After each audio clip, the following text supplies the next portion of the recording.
কপাৰৰ যোজ্যতা কিমান 2 ক্লোৰিনৰ 1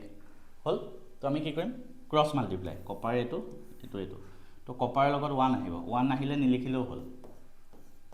কপাৰ ক্লোৰিনৰ লগত 2 আহিব Cl2 তেনেকে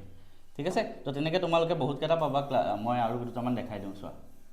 এতিয়া যদি মই কোন তোমালোকক ধৰা মেগনেছিয়াম অক্সাইড তেতিয়া কি কৰিবা মেগনেছিয়াম Mg এফালে O magnesium oxide O area সব মেগনেছিয়ামৰ যোজ্যতা 2 লিখিলো অক্সিজেনৰ যোজ্যতা এফালে 2 হল তাৰছত আমি ক্ৰস মাল্টিপ্লাই কৰিম এটো লগত এটো Mg2O2 এতিয়া চোৱা ইয়াতো 2 আছে ডিভাইড কৰা টাইপ ভাবা কাটি দিব নোৱাৰি জানো 2 কাটি দিয়া এইবিলাক এক্সামত কৰি থাকিব নালাগে মাৰ্কস কাটি দিব তো 2 কাটি দিলো কি থাকিল MgO হৈ গল ইমান ইজি ঠিক আছে তো তেনেকে তোমালকে যিকোনো তোমালকে লিখিব পাৰা যিকোনোৰে যোজ্যতা লিখিব পাৰা আৰু এটা দেখাই দিও ধৰা কলে এলুমিনিয়াম ক্লোৰাইড আমি কি কৰিম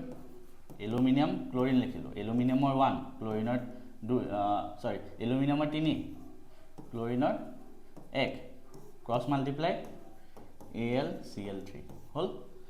আকৌ কলে ধৰা ক্যালসিয়াম অক্সাইড কি কলে এবাৰ ক্যালসিয়াম অক্সাইড